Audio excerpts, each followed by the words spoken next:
Chapter 31.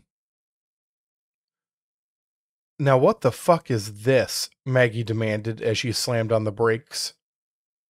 Michael grunted as his seatbelt locked in to prevent him from going forward. He had been running through a number of things in his head as she had been driving, and he hadn't been fully paying attention as they had approached the downtown area. Now that he had been forcefully roused from his thoughts, he looked out the windshield to see what had forced her to stop.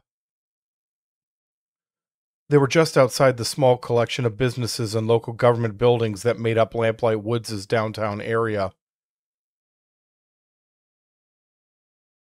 The road in front of them, however, was blocked by a series of tents. They alternated in color from dark red to black, and all of their flaps were closed. There was a gap just large enough for someone to walk through in the middle of them, but there wasn't enough room to get a car through. "I'm going to guess that it wasn't this way when you left," he said, undoing his seatbelt and leaning forward. "No," Maggie replied. "Everything was the way it always is." She surprised him by getting out of the car, and he hurried forward to follow her lead. He knew that she was extremely upset about Jenni being in danger even though she was keeping herself under control, and he hoped that she wasn't going to simply rush into a situation as weird as this. It took less than a second for him to realize that he never should have doubted his friend. Instead of going towards the tents, she kept the car door open and carefully stepped up onto the frame to see better. "I can't tell for sure," she called over to him, "but it looks like there are more tents behind these. They might go all the way through town. What the hell is going on?" "I have no idea," Michael admitted as he walked around the car to join her. "It looks like the carnival is growing." "You mean like the employees are putting up more and more tents?" He hesitated. "Maybe." "There's no way to get the car through. Looks like we're going to be walking." Maggie pulled the car over to the side of the road and parked it. When she finished, she nodded at him and they started forward. They reached the first of the tents and stopped. "We should try going around first," she said, looking off to her right. "Go down to the river and circle back towards the field where the carnival originally set up shop." They headed down the gentle hill that led towards the river. Both of them had flashlights clipped to their belts, but neither of them suggested using them. The light would have been easy to spot from a great distance in the dark. Without even the illumination of the moon due to the sky being filled with clouds, they carefully walked to the edge of the water before turning towards their destination. Michael carefully watched the buildings and tents up at the top of the hill as they continued on. He kept expecting people to come bursting out of them at any moment, but nothing happened. He wondered what was going on inside of them. He tried not to think of the possibility that they were going past where Jenni was being held. They were playing the odds by going straight for the heart of the carnival. It made sense that Bango would want to keep his hostage somewhere close and secure. Not knowing what the puppet was up to made that nothing more than an educated guess, however. It was very much possible that they were walking by where she was being held right that moment. He forced those thoughts out of his mind. There was no point in dwelling on what-ifs. They would track down Jenni no matter where she was.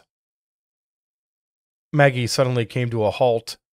He barely managed to stop himself before he ran into her back. She silently pointed ahead, and he moved off to one side to see better. There was a woman sitting in the grass about 30 feet ahead of them. She was watching the river as it flowed by. As Michael watched, she turned towards them and waved awkwardly. The moon broke partly free from the clouds, and he was able to get a better look at her as she stood up. He felt his heart skip a beat. Without realizing what he was doing, he took a few steps forward. The shock quickly changed to happiness, then to sadness, and finally to anger, all in the span of a few seconds. "Fuck you," he growled. "You know this woman?" Maggie asked in confusion. "Yeah, I do. That's Evelyn." "Who? Wait, you mean you're Evelyn? As in Sarah's mother?" The woman drew closer. She was exactly as Michael remembered her.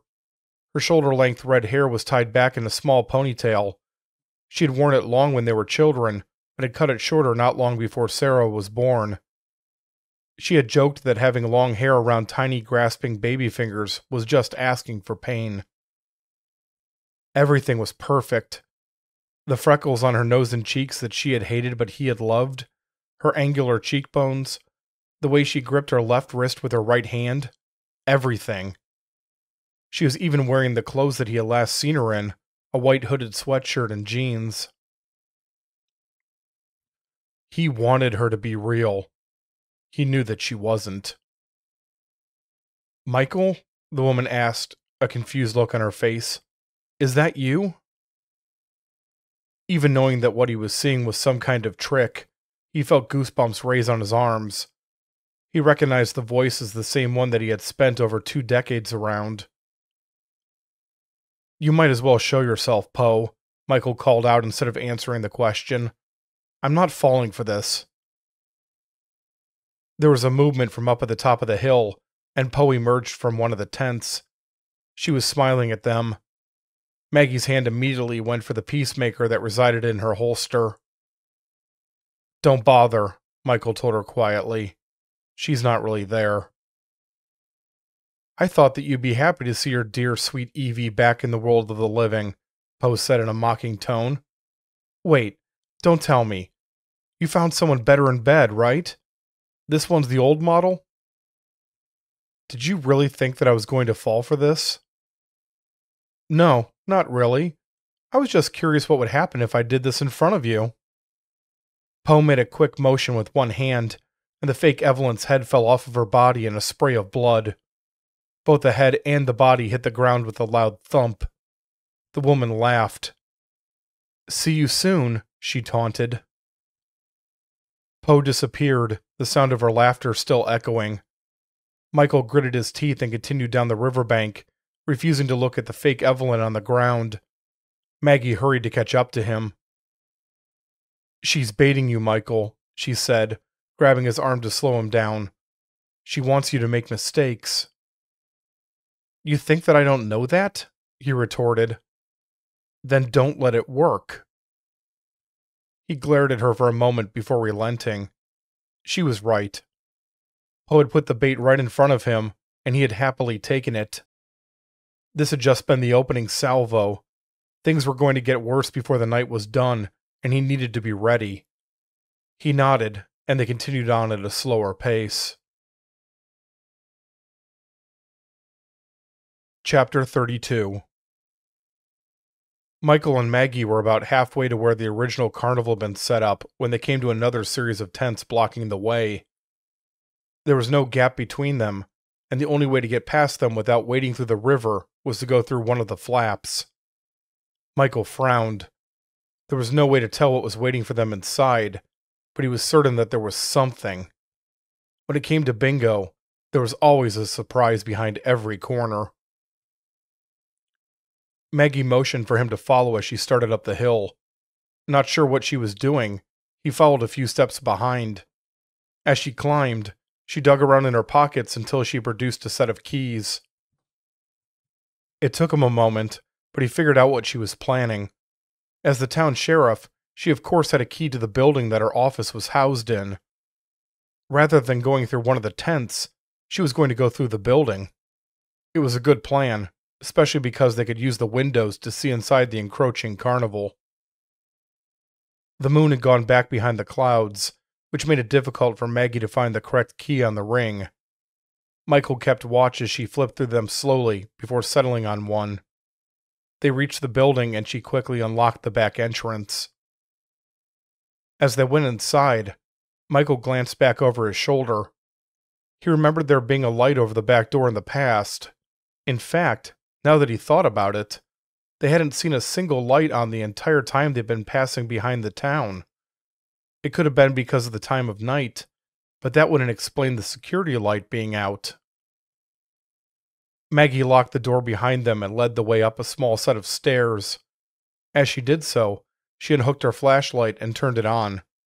It was a bit of a risk, but it was better than them falling and breaking their necks. They reached the main floor. There was enough light from the windows here that she turned the flashlight back off. Everything was bathed in a faint but unmistakable red glow. Michael went over to the nearest window and looked out. Strands of red lights had been strung all across the buildings and tents outside. He had assumed that there would be more tents in the town itself, but in this case he was disappointed that he was right. They were both a mystery and likely dangerous.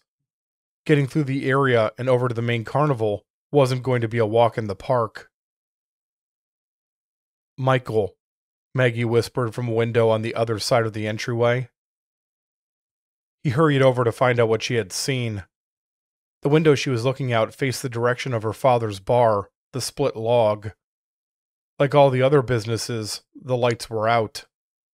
As he watched, though, he saw movement inside the dark windows. He couldn't make out exactly what was happening.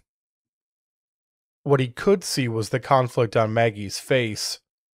On the one hand, she was anxious to find her wife before anything unspeakable happened to her, but on the other hand, she was worried that her father was in danger. It was a choice that she should never have to make. He decided to take the decision out of her hands. Stepping away from the window, he crossed over to the front door and unlocked it. Maggie hissed his name, but he ignored her.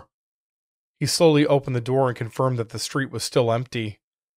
Taking a deep breath, he went outside. His senses were immediately hit with things that he associated with a circus. The smell of popcorn filled the air, and music was playing over unseen speakers. Off in the distance, he could hear the yells of people on a roller coaster and the noise of crowds. He looked back towards the door of the government building. He hadn't heard any music while he was inside, or even in the doorway. This was something unnatural. "What the fuck, Michael?" Maggie demanded as she joined him. "Don't go running off like that." "Yeah, sorry," he said, not really sorry at all. "I just wanted to check on your dad." She hesitated. "What about Jenni?" "This will only take a minute. I'm sure that she'll be fine." Maggie looked at him closely. "I know what you're doing, you know. Thank you." "You can thank me by getting your magic gun out and making sure that nothing in there tears my face off." They crossed over to the Split Log and pressed themselves up against the side of the building. Most of the front of the business was dominated by two large windows, but there was just enough room along one side to stay hidden from anyone looking out of them. "I'll go in first," Maggie said. "I want you to follow the moment that I'm in and lock the door behind us. We don't want anyone or anything to follow us inside." "Got it," Michael replied. She nodded once and took a deep breath. Releasing it, she hurried to the door and threw it open. He was right behind her, making sure to give her enough time to step inside and clear the doorway before he followed. He closed the door as quickly as he could and bolted the lock. It was dim inside the bar, but not completely dark. There was a light coming from the back hallway that gave off just enough of a glow for him to make out the tables, chairs, and bar in the main room. He listened intently but could only hear the sound of his own heartbeat. Maggie had taken the peacemaker out of her holster and was holding it pointed at the wood floor. Her head moved slowly as she took in every inch of the room. Seemingly satisfied that there was no one there, she started towards the hallway. They had just reached the end of the bar when there was a soft thud from inside one of the storage rooms up ahead. Maggie raised her gun slightly and slowed her pace. When she got to the hallway, she placed her back up against the wall and crept up to the side of the doorway. She looked back at Michael and started to mouth a countdown from 3. He nodded and readied himself to follow her into the storage room. When she reached 1, she took a deep breath and forcefully entered the room. Michael quickly followed, his hand going to the silver knife that he had slipped into his belt before leaving Forgotten Tales. He had brought a few powerful objects from the collection the Dyers had accumulated over the years, but he wasn't comfortable with using any of them in such close quarters. Besides, while the knife wasn't very large, it could cause serious harm to a wide variety of supernatural entities due to being made from pure silver. His hand was knocked away before he could draw it from its sheath, as Maggie's body was nearly lifted off the ground and back into him. They went crashing through the door on the other side of the hallway into the small office. Almost before they stopped moving, she was trying to untangle herself from him and scramble to her feet. Michael felt stunned by what had just happened. He quickly shook off the shock and grabbed a handle of the nearby filing cabinet to pull himself up. As he did so, he caught sight of something monstrous and only vaguely humanoid coming out of the storage room. Its face was chalk white with black markings around the eyes, nose, and mouth. The effect made the face look skeletal. Its mouth opened to reveal pointed teeth. It was about the same height as Maggie, but its body was extremely thin and as black as coal. He could see bones protruding from various places. A few of them had even broken through the skin. As it moved, it made an odd, high-pitched sound. It was the same sound that a cicada made, that strange combination of a chirp and rattle. The tone and pitch changed as the creature moved towards them, its clawed hands tearing chunks out of the walls. Chapter 33. Sarah had pulled the futon closer to the desk so that she could sit and still see the monitor. She watched as Josh slowly cycled through the different camera feeds as he tried to get a better picture of what was happening in town. Every so often, he would come to a black screen and need to type in a command to remove it from the rotation. Those were cameras that were no longer responding, and it seemed to be coming up more and more. "That's the last of them," Josh muttered as he sat back in his chair. "The last camera showing downtown?" she asked. "Yeah. Everything that's left is outside the area." "When was the last time you saw Sheriff Grant and my dad?" "A few minutes ago. They were going into the split log. The feed cut out right when they went in." "Fuck." Sarah pulled her legs up on the futon and laid down. She hated not knowing what was going on, and more than that, she detested not being able to help. Her father was out there risking his life for a friend, and she was stuck underground in a bunker just hoping that everything turned out okay in the end. Josh must have seen the expression on her face. He turned the chair towards her and gave her a reassuring smile. "I'm sure that they're fine," he said. "Your dad's a smart guy, and Sheriff Grant is the toughest person I've ever met." "Yeah," she replied, unconvinced. "I just wish there was a way to check on them that didn't involve wading through that sea of tents." The smile faded slowly from his face and was replaced by a scowl. He slowly picked up the slip of paper with the words written in blood and rubbed it between his fingers. It was like he didn't even know that he was doing it. "See," he said quietly. "What was that?" she asked, sitting up in concern. He didn't answer. Instead, he continued to stare off into space as he concentrated on something. She got the feeling that he didn't even remember that she was in the room, let alone hear her question. "Trapped in the house," he said slowly. "Need help." Josh suddenly grabbed his head with both his hands as his face screwed up in pain. He let out a loud gasp and fell forward out of his chair, landing on his knees hard. Sarah scrambled up off the futon and got down on the floor with him. She put her arms around him as she felt panic rising up in her. "What's happening?" she demanded. "What's wrong?" He looked up at her. His right eye was bloodshot, and the veins around the socket were bulging. As she watched, a single tear of blood dripped out from under his eye and ran down his cheek. "Holy fuck," she exclaimed. Just wait here. I'll go get help."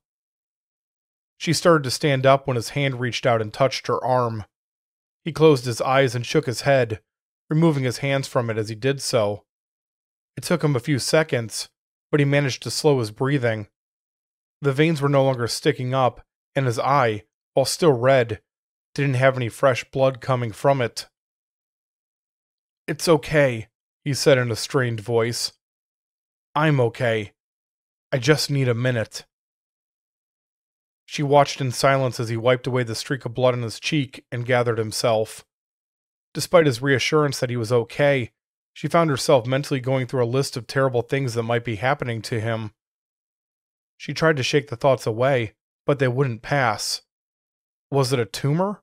Had he blown a blood vessel in his head? She shook her head again, harder this time. That fucking hurt, Josh said finally as he sighed. What was that? Sarah said more sharply than she had intended. I don't know for sure, but I think that was my mind breaking through some kind of, mental barrier or block or something. There was this stabbing pain, like the ones in the house, but not quite, and then everything came back to me, and when it did, there was this feeling of relief, I think. She looked him in the eyes. Josh, you're not making any sense. I'm not? Oh, right, you weren't there. Sorry, everything is kind of blending together. It's almost there, but it's still just a bit jumbled.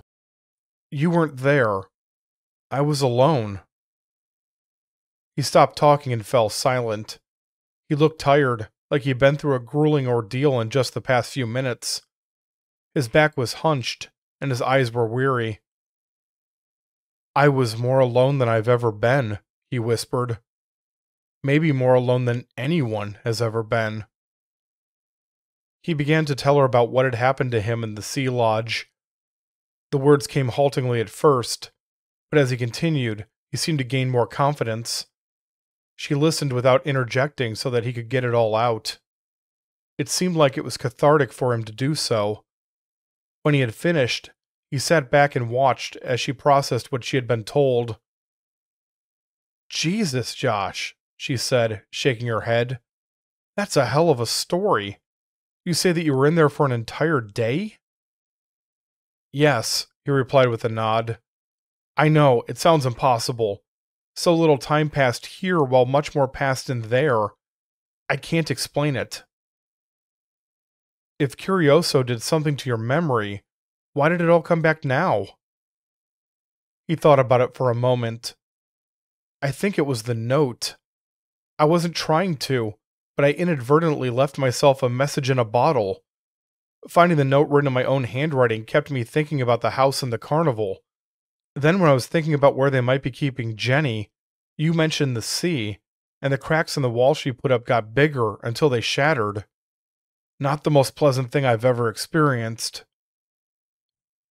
Seriously, are you going to be okay? I think so, but that's not important now.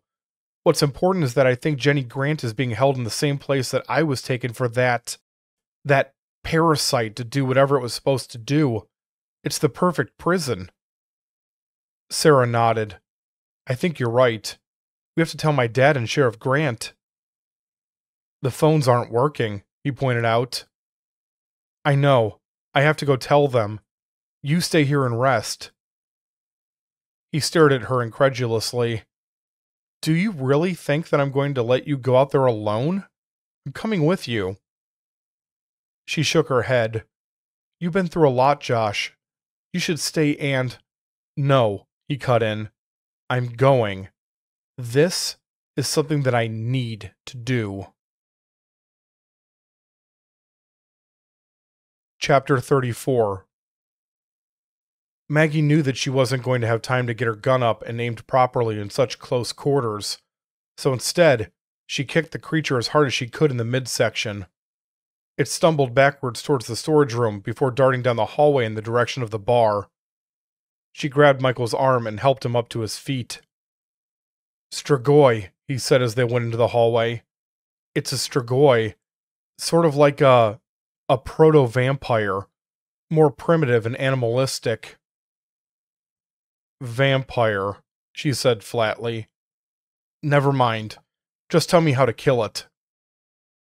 Silver is deadly to them. All these bullets are silver, right? Every single one of them. Well, all right then. Michael turned on his flashlight as they went out into the bar, using the beam to illuminate the area as much as possible. The room was filled with the sound of cicadas. The echo made it seem like it was coming from every direction at once. The flashlight beam fell on the long oak bar. The Strigoi was on top of it on all fours, its white skull-like head tilted to one side. Maggie immediately fired the peacemaker. It kicked harder than she had been expecting, and she was sure that she had missed the shot. She got lucky. The creature had already started to move out of the way, but its trajectory took it straight into the path of the shot. It was struck in the shoulder, and it fell over the bar and into the darkness on the other side. "Holy shit," she said, momentarily forgetting the danger that they were in. "This gun has some serious fucking kick." "Less talking," Michael said as the creature pulled itself back up and hissed. "More shooting." The Strigoi opened its mouth wide and flung itself at them. She fired the gun again, and this time the bullet went straight through its forehead. Its momentum carried it into her, but she managed to keep her balance as she threw it to the ground. It laid still. The sound of cicadas hadn't stopped, however. If anything, it had grown more intense. Michael stepped up next to her and slowly moved the flashlight beam around the room. Maggie felt her blood run cold. There were at least half a dozen of the creatures scattered throughout the bar. Some were hanging from the corners of the ceiling, while others were under booths or tables. There was no way that they would be able to fight their way through. "Back door," she said as she started to slowly back away from the creatures. "Hold on," Michael replied, his voice oddly muted as if he had gone into one of the other rooms. She didn't dare risk a glance over her shoulder. "What is it?" "Your dad is in the storage room. I've got him." "Is he okay? Tell me he's okay." "I think so. He's unconscious, but he's breathing, and his heart rate is strong." There was a series of thuds, and his voice was quiet but clear as he returned to the hallway. "Just keep those things off of us." Maggie felt a cool rush of air as the back door was opened. As soon as he said that he was clear, she turned and ran. There was a loud commotion behind her as the Strigoi charged forward, but she flung herself out of the business and into the back parking lot before they could reach her. He slammed the door shut behind her. She quickly turned and held up the gun. The door vibrated as the creatures threw themselves up against it. It held, though, and the banging subsided. She quickly holstered the peacemaker and hurried over to check on her father. Michael was holding him in a fireman's carry, but working together they got him adjusted so that each of them had one of his arms around their shoulders. They went around the side of the building and, after carefully checking the road to make sure that there weren't any surprises waiting for them, hurried back to the government building. They managed to get her father through the doors with only a bit of difficulty. She locked the door behind them before they carried him to her office. "They didn't bite him, did they?" she asked in concern as they carefully laid her father on the floor. "Tell me he's not going to become one of them." "Don't worry," Michael assured her. "It looks like he was just knocked out. Besides, Strigoi don't work like that. He's going to have a headache when he wakes up, but otherwise, he's okay." "Thank God." She wrote a quick note and folded it before slipping it into her father's hand. Hopefully he would read it before he tried to leave the building. She tried not to think about how this might be the last time she ever saw him as she stood back up. Thinking that way would only make it more likely to happen. Instead of heading back to the front door, she led the way down a small flight of stairs into the building's basement. Lamplight Woods was small enough that it didn't have a true jail, but a pair of holding cells had been set up down here. They went past them and over to a pair of locked cabinets. "These are new," Michael commented as she unlocked the cabinet on the left. "I requisitioned some new equipment after the Morrigan crane incident," Maggie explained. "Our wonderful mayor didn't approve much of my request, but it's better than nothing." Inside the cabinet were two armored vests hanging from hooks. A pair of shelves had been installed below the vests, and they held pairs of gloves, knee and elbow pads, and riot helmets. She quickly put on one of the vests and set of pads before sliding on a pair of the tactical gloves. She flexed them a few times to loosen them up. "The other vest is for you," she told Michael. "Take anything that you think you need." "I appreciate the gesture, but I'll pass," he replied. I really think that you should wear at least the vest. He smiled slightly. I wish that I could. The problem is that the objects I brought from Forgotten Tales are difficult enough to use properly without being weighed down. I'll be okay. She shrugged. Suit yourself. I suppose this is the part where I should be pointing out that this is the last chance for you to back out. Yeah, well, no point in wasting your breath on that one. You're stuck with me. Then let's get going. They went back upstairs into the front door of the government building. Maggie unlocked the door and put her hand on the doorknob. She looked up at Michael. Ready? She asked. Fuck no, I'm not, he replied with a wide grin. I'm scared shitless. Let's do it anyway. Damn right. Time to walk in like we own the place. Chapter 35. Jenny's eyes snapped open as she sat up in bed. Her hand went up to her crude spear as she looked around in the darkness, trying to figure out what had woken her up. It wasn't an uncommon occurrence, but this time felt different. It was like something had changed. She only heard silence. It took her a moment to realize that was the issue. No matter where she went in the house, or how securely she barricaded herself into a room, she could always hear the sound of the waves crashing into the beach. Now, though, she couldn't hear the water at all. Her first instinct was to ignore the silence and stay in the bedroom. It was the safest place in the house, and even though she was beginning to run low on supplies, she had made sure to keep a small stock under the bed. Clean water was readily available in the bathroom. It made sense to just wait and see what, if anything, happened. This wasn't just some knock on one of the walls or a strange noise outside, however. The sound of the entire ocean had been cut off. She had to know if the seemingly impossible occurrence was due to some impending danger. She reluctantly got out of bed and slid on her shoes. The pair that she had originally come to the house with had worn out over the months, so she had replaced them with a set of beach shoes that had been included with the supplies Curioso had left for her. With that done, she pushed the dresser away from the door before retrieving her spear. She briefly thought about lighting the lantern and taking it with her, but she needed to have both hands for the weapon. She opened the bedroom door and stood still for a moment to listen. When she didn't hear anything, she crept out into the kitchen. The moonlight streaming through the windows was so bright that she had to squint as her eyes adjusted. It was as bright as daylight. Holding the spear at waist height, she moved to one of the windows and cautiously looked out. The moonlight was reflecting off of the sand, creating a bright white glow that hurt her eyes. It was so bright that she couldn't see the ocean beyond it. Jenny squinted and looked closer. It wasn't that she couldn't see past the sand. The ocean wasn't there anymore. That wasn't possible. An ocean didn't just disappear. She turned away from the window and shook her head as she reminded herself that possible and impossible didn't apply here. If they did, she didn't know the rules that they played by. Knowing that it was both potentially dangerous and definitely stupid, she went over to the kitchen door and unlocked it.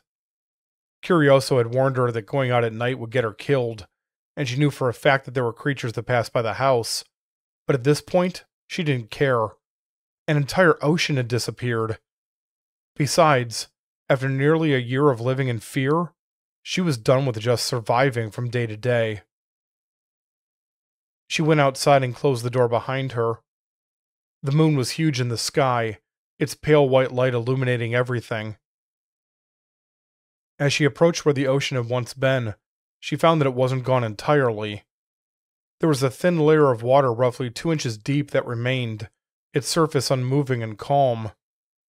The moon and stars reflected off of it, creating the illusion of there being 2 skies, one above and one below. For a long time she simply stared.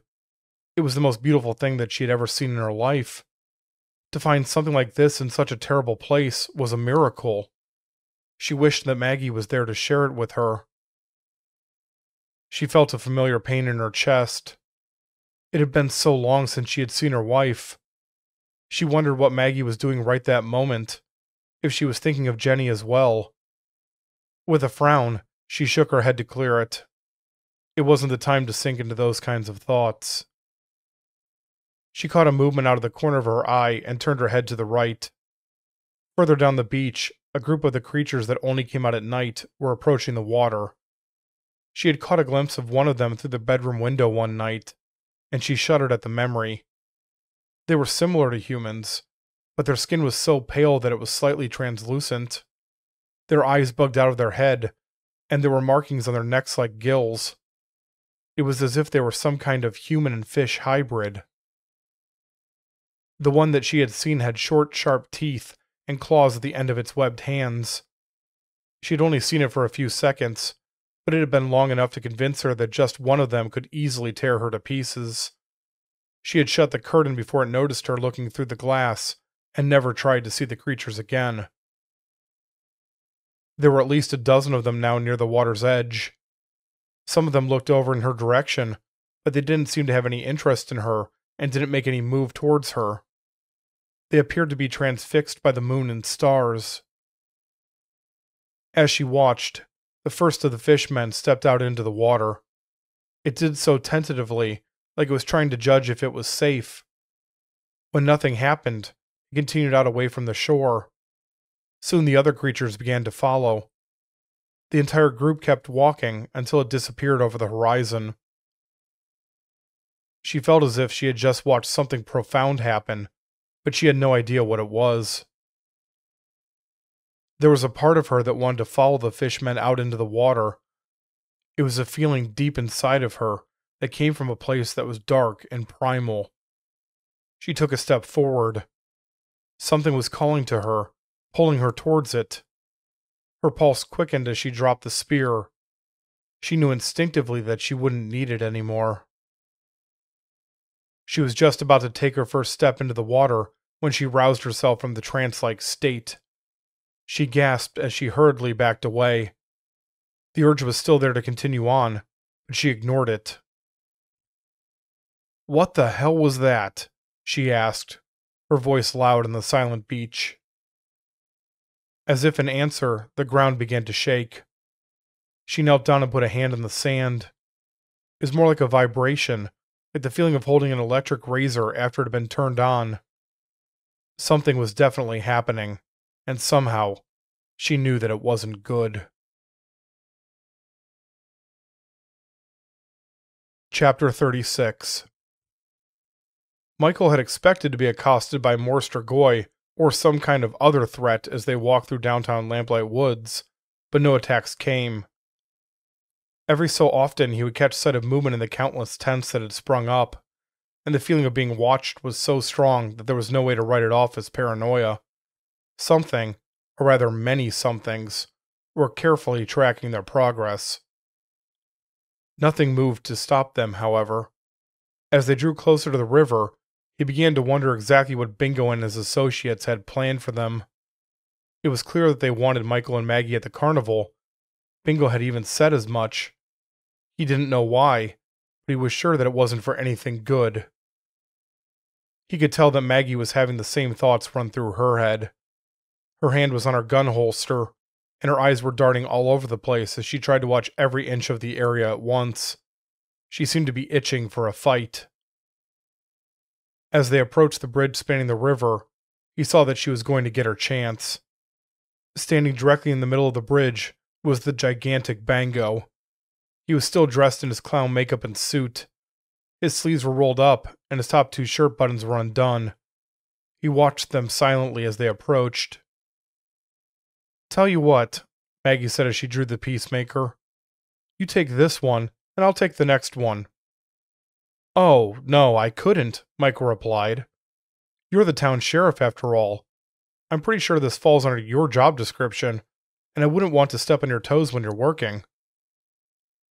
"I deputized you a few months ago. That makes me your boss."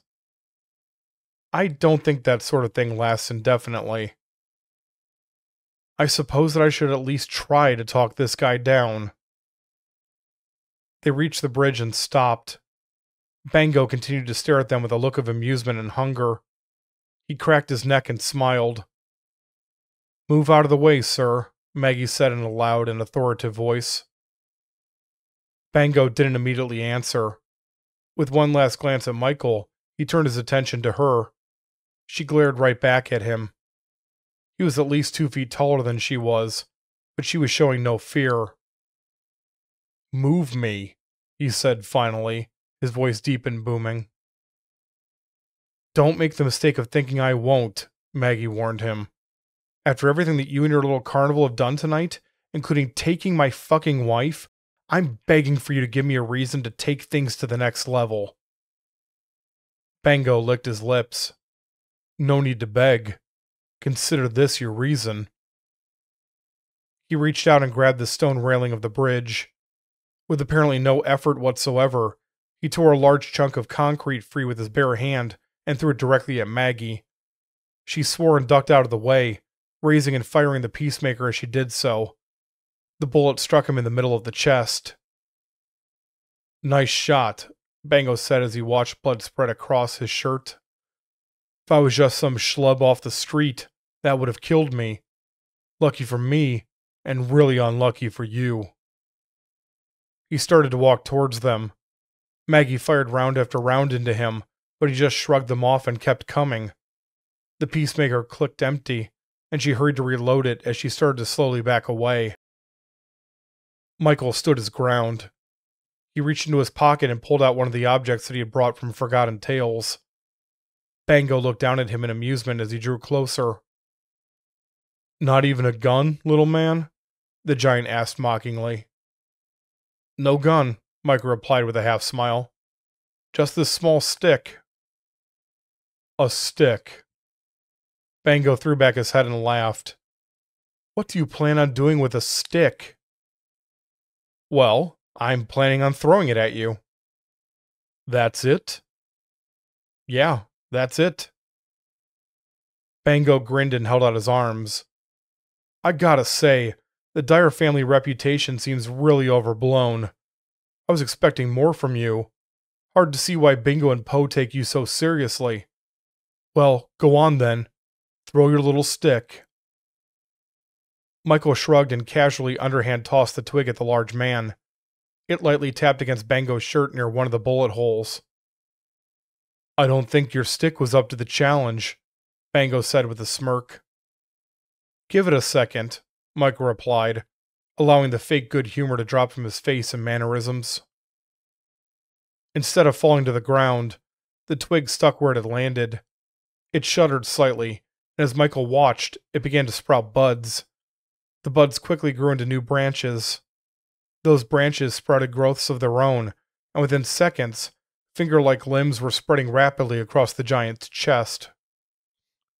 "What the hell is this?" Bango demanded as he tried in vain to tear the growths off his body with his hands. "It's a small piece of a Yatavo plant, a supposedly mythical man-eating tree," Michael answered. "Well, not so much mythical. It's actually very real, as you can see." The growth began to form spines. They dug into Bango's chest as the plant continued to grow and wrap around his entire body. While he was able to pull parts of it loose, it was growing faster than he could damage it. "What you're experiencing is the first stage of its growth," Michael continued. "It's piercing into you in an attempt to pull moisture from your blood. In addition to being carnivorous, it also needs water just like any other plant. Once it senses the source of it... Ah, there it goes." 2 long vines had formed and were quickly crawling across the ground towards the river. Once they reached the banks, they dug into the soil and disappeared under the dirt.